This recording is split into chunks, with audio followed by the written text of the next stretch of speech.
ಎಲ್ಲರಿಗೂ ನಮಸ್ಕಾರ. Welcome back to my channel. ನಾನಿವತ್ತು ಬಿಸಿ ಬಿಸಿಯಾದ ಮಸಾಲ ದೋಸೆಯನ್ನು ಹೇಗೆ ಮಾಡೋದಂತ ತೋರಿಸ್ಕೊಡ್ತಾ ಇದ್ದೀನಿ. ಅದರ ಜೊತೆಗೆ ಕೆಂಪು ಚಟ್ನಿ ಹಾಗೂ ಆಲೂಗಡ್ಡೆ ಪಲ್ಯವನ್ನು ಕೂಡ ತೋರಿಸ್ತಾ ಇದ್ದೀನಿ. ತುಂಬ ಟೇಸ್ಟಿ ಹಾಗೆ ಗರಿ ಗರಿಯಾಗಿ ಬರ್ತದೆ. ನೀವು ನೋಡ್ತಿರ್ಬೋದು ಎಷ್ಟು ಚೆನ್ನಾಗಿ ಬಂದಿದೆ ಅಂತ. ಹೇಗೆ ಮಾಡೋದಂತ ನೋಡೋಣ. ನಾನಿಲ್ಲಿ 1 ಕಪ್ಪಿನಷ್ಟು ಎಲ್ಲ ಅಳತೆಯನ್ನು ನೀಟಾಗಿ ಮಾಡ್ಕೊಂಡಿದ್ದೀನಿ. 1 ಕಪ್ಪಿನಷ್ಟು ಉದ್ದಿನಬೇಳೆ, 1 ಕಪ್ಪಿನಷ್ಟು ಗಟ್ಟಿಯಾದ ಅವಲಕ್ಕಿಯಲ್ಲಿ 2 ಟೈಪ್ ಇರ್ತದಲ್ಲ, ಅದರಲ್ಲಿ ಗಟ್ಟಿ ಅವಲಕ್ಕಿ, ಹಾಗೆ 2 ಕಪ್ಪಿನಷ್ಟು ರೇಷನ್ ಅಕ್ಕಿಯನ್ನು ನಾನು ತಗೊಂಡಿದ್ದೀನಿ. ನೋಡ್ತಿರ್ಬೋದು ರೇಷನ್ ಅಕ್ಕಿ ಇದನ್ನು ತಗೊಂಡಿದ್ದೀನಿ. ಹಾಗೆ 2 ಸ್ಪೂನಷ್ಟು ಕಡಲೆಬೇಳೆಯನ್ನು ತಗೊಂಡಿದ್ದೀನಿ. ಹಾಗೆ 2 ಸ್ಪೂನಿನಷ್ಟು ತೊಗರಿಬೇಳೆಯನ್ನು ತಗೊಂಡಿದ್ದೀನಿ. ಅದ್ರ ಜೊತೆಗೆ 1 ಸ್ಪೂನ್ನಷ್ಟು ಮೆಂತ್ಯವನ್ನು ತಗೊಂಡಿದ್ದೀನಿ. ಇದೆಲ್ಲವನ್ನು ಚೆನ್ನಾಗಿ ತೊಳೆದು ನೆನೆಸ್ಕೋಬೇಕು. ನಾನಿಲ್ಲಿ ಉದ್ದಿನಬೇಳೆ ಹಾಗೆ ಏನೇನು ತೊಗೊಂಡಿದ್ದೀನಿ ಎಲ್ಲವನ್ನು ಹಾಕಿ ನಾನು 8 ತಾಸುಗಳ ಕಾಲ ನೆನೆಸಿದ್ದೀನಿ. ಅಂದರೆ ಬೆಳಗ್ಗೆ 10 ಗಂಟೆಗೆ ನೆನೆಸಿದರೆ ಸಂಜೆ 6 ಗಂಟೆ ಅಷ್ಟರಲ್ಲಿ ನಾನು ರುಬ್ತಾ ಇದ್ದೀನಿ. ಇದನ್ನೆಲ್ಲವನ್ನು ಚೆನ್ನಾಗಿ ತೊಳೆದು ನೆನೆಸಿಡ್ತಾ ಇದ್ದೀನಿ. ಯಾಕಂದರೆ ಅವಲಕ್ಕಿ ಹಾಕಿರೋದ್ರಿಂದ ಫಸ್ಟೇ ನಾನೆಲ್ಲ ಚೆನ್ನಾಗಿ ತೊಳೆದು ಅದನ್ನು ನೆನೆಸಿಡ್ತಾ ಇದ್ದೀನಿ.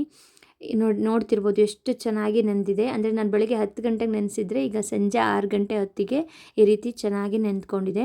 ಇದನ್ನು ನಾನು ಗ್ರೈಂಡರ್ಗೆ ಹಾಕಿ ರುಬ್ಲಿಕ್ಕೆ ಹಾಕ್ತಿದ್ದೀನಿ. ಗ್ರೈಂಡರ್ಗೆ ಯಾಕೆ ಹಾಕೋದು ಅಂದರೆ ಚೆನ್ನಾಗಿ ಒದಗುತ್ತೆ. ನಾವೇನು ಹಾಕಿರ್ತೀವಿ ಉದ್ದು ಅಕ್ಕಿ ಎಲ್ಲ ಚೆನ್ನಾಗಿ ಒದಗುತ್ತೆ. ಮಿಕ್ಸಿಯಲ್ಲೂ ಕೂಡ ಚೆನ್ನಾಗಿ ಮಾಡ್ಕೋಬೋದು, ನುಣ್ಣಗೆ ರುಬ್ಕೋಬೋದು.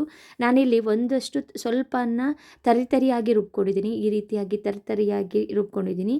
ಹಾಗೆ ಒಂದಷ್ಟನ್ನು ಈ ರೀತಿಯಾಗಿ ನೈಸಾಗಿ ರುಬ್ಕೊಂಡಿದ್ದೀನಿ. ಇವೆರಡನ್ನು ಚೆನ್ನಾಗಿ ಮಿಕ್ಸ್ ಮಾಡಿಕೊಂಡು ನೀಟಾಗಿ ಮಿಕ್ಸ್ ಮಾಡಿ 8ರಿಂದ 10 ತಾಸುಗಳ ಕಾಲ ಅದನ್ನು ಇಡಬೇಕು. ಅಂದರೆ ನಾನು ರಾತ್ರಿ 6 ಗಂಟೆಗೆ ಸಂಜೆ ರುಬ್ಕೊಂಡದನ್ನ ಮಾರನೇ ದಿನ ಬೆಳಗ್ಗೆಗೋಸ್ಕರ ಮಾಡ್ಕೊಂಡಿರೋದ್ರಿಂದ ಚೆನ್ನಾಗಿ ಫರ್ಮಿಟ್ ಆಗುತ್ತೆ ಅದು.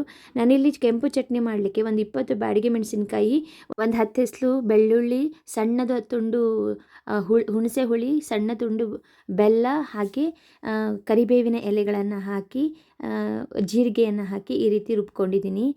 ಇಲ್ಲಿ ನಾನು ಒಂದು ಪ್ಯಾನ್ಗೆ ತುಪ್ಪವನ್ನು ಹಾಕಿ ಅದಕ್ಕೆ ಸಾಸಿವೆ, ಕರಿಬೇವಿನ ಎಲೆಗಳು ಹಾಗೆ ಶುಂಠಿ ಇದನ್ನು ಹಾಕಿ ಚೆನ್ನಾಗಿ ಮಿಕ್ಸ್ ಮಾಡ್ಕೊತಾ ಇದ್ದೀನಿ. ಇದು ಆಲೂಗಡ್ಡೆ ಫ್ರೈ ಮಾಡಲಿಕ್ಕೆ, ಪಲ್ಯವನ್ನು ಮಾಡ್ಕೊಳ್ಳಿಕ್ಕೆ. ಈ ರೀತಿಯಾಗಿ 3 ಈರುಳ್ಳಿಯನ್ನು ತೊಗೊಂಡಿದ್ದೀನಿ. 3 ಈರುಳ್ಳಿಯನ್ನು ಸ್ವಲ್ಪ ಫ್ರೈ ಮಾಡ್ಕೋಬೇಕು. ಇದನ್ನು ಜಾಸ್ತಿ ಫ್ರೈ ಮಾಡಲಿಕ್ಕಿಲ್ಲ, ಸ್ವಲ್ಪ ಅದು ಶೈನ್ ಆಗಿದ್ದರೆ ಸಾಕಾಗ್ತದೆ.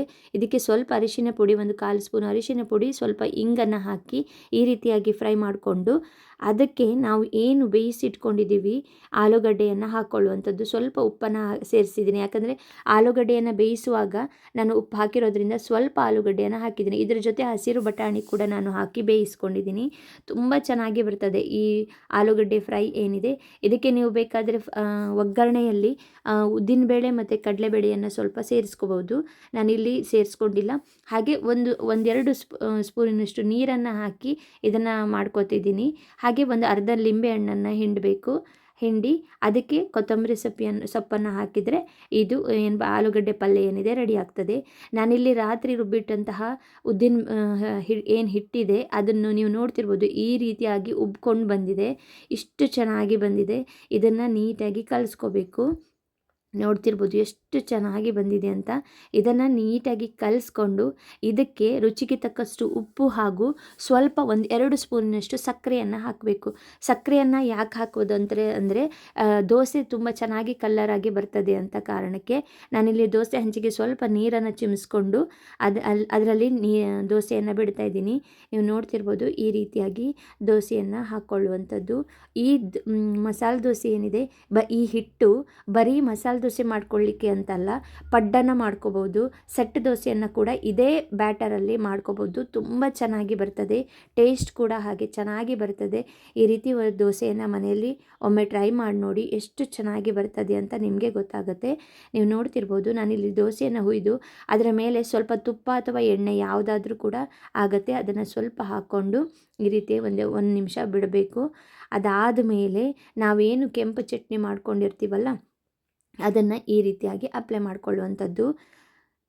ಕೆಂಪು ಚಟ್ನಿಯನ್ನು ಹಾಕ್ಕೊಂಡು, ಈ ಕೆಂಪು ಚಟ್ನಿ ಇದೆ ಹಸಿ ಮೆಣಸನ್ನೇ ಅಂದರೆ ಏನಿದೆ ಚಿಲ್ಲಿ ಆಗಿರೋದನ್ನೇ ಹಾಕ್ಕೊಳ್ಳುವಂಥದ್ದು, ಹುರಿಲಿಕ್ಕಿಲ್ಲ ಮೆಣಸನ್ನು. ಈ ರೀತಿಯಾಗಿ ಹಾಕ್ಕೊಂಡು ಇದನ್ನು ಸ್ವಲ್ಪ ಗರಿ ಗರಿ ಆಗೋವರೆಗೂ ಬಿಟ್ಟು, ಅಂದರೆ ಇದನ್ನು ಲೋ ಫ್ಲೇಮಲ್ಲಿ ಇಟ್ಕೊಂಡೇ ನಾವು ಮಾಡ್ಕೋಬೇಕು ಈ ದೋಸೆಯನ್ನು. ಯಾಕಂದರೆ ಹೈ ಫ್ಲೇಮ್ ಇಟ್ಕೊಂಡ್ರೆ ಬೇಗ ಸೀದೋಗುತ್ತೆ, ಅದು ಗರಿ ಗರಿ ಆಗಲ್ಲ, ಕಪ್ಪಾಗಿಬಿಡುತ್ತೆ. ಈ ರೀತಿಯಾಗಿ ಲೋ ಫ್ಲೇಮಲ್ಲಿ ಇಟ್ಕೊಂಡು ಈ ರೀತಿಯಾಗಿ ಮಾಡಿಕೊಂಡ್ರೆ ಒಂದು 2 ರಿಂದ 3 ನಿಮಿಷಗಳ ಕಾಲ ಆ ಲೋ ಫ್ಲೇಮಲ್ಲೇ ಇಟ್ಟು ಬೇಯಿಸಿದರೆ ಈ ರೀತಿಯಾದ ಒಂದು ಗರಿ ಗರಿಯಾದ ದೋಸೆ ರೆಡಿ ಆಗ್ತದೆ. ನೀವು ನೋಡ್ತಿರ್ಬೋದು ಎಷ್ಟು ಚೆನ್ನಾಗಿ ಬಂದಿದೆ ಮಸಾಲೆ ದೋಸೆ ಅಂತ. ಈ ಹೋಟೆಲಲ್ಲಿ ಮಾಡುವಂಥ ಮಸಾಲೆ ದೋಸೆಯನ್ನು ಮನೆಯಲ್ಲೇ ಮಾಡ್ಕೊಂಡು ತಿನ್ನುವಂಥದ್ದು ಎಷ್ಟು ಚೆನ್ನಾಗಿರುತ್ತೆ ಅಂತ ನಿಮಗೆ ಗೊತ್ತಿರ್ಬೋದು. ಈ ರೀತಿಯಾಗಿ ಹೆಚ್ಚಿನ ರೆಸಿಪಿಗಳಿಗಾಗಿ ನನ್ನ ಚಾನಲ್ನ ಸಬ್ಸ್ಕ್ರೈಬ್ ಮಾಡೋದನ್ನ ಮರಿಬೇಡಿ. ಹಾಗೆ ಪಕ್ಕದಲ್ಲಿರುವಂತಹ ಬೆಲ್ ಐಕನ್ನ ಕ್ಲಿಕ್ ಮಾಡಿ. ನೀವು ನೋಡ್ತಿರ್ಬೋದು ಎಷ್ಟು ಚೆನ್ನಾಗಿ ಬಂದಿದೆ ದೋಸೆ. ಎಷ್ಟು ನೋಡಲಿಕ್ಕೆ ಎಷ್ಟು ಚೆನ್ನಾಗಿದೆಯೋ ಅಷ್ಟೇ ಚೆನ್ನಾಗಿ ತಿನ್ನಲಿಕ್ಕಿದೆ ಅದು. ಅಷ್ಟೇ ಚೆನ್ನಾಗಿ ಬಂದಿದೆ ನೋಡಿ, ಗರಿ ಗರಿಯಾಗಿ. ನಾನು ಇದ್ರ ಜೊತೆ ಶೇಂಗಾ ಚಟ್ನಿಯನ್ನು ಹಾಗೆ ಮಸಾಲೆಯನ್ನು ಮಾಡ್ಕೊಂಡಿದ್ದೀನಿ. ತುಂಬ ಚೆನ್ನಾಗಿ ಬಂದಿದೆ. ಈ ರೀತಿಯ ನನ್ನ ರೆಸಿಪಿಗಳು ಇಷ್ಟ ಆಗ್ತಾಯಿದ್ರೆ ದಯವಿಟ್ಟು ಒಂದು ಕಮೆಂಟ್ ಮಾಡಿ, ಹಾಗೆ ಲೈಕ್ ಮಾಡೋದನ್ನ ಮರಿಬೇಡಿ. Thanks for watching.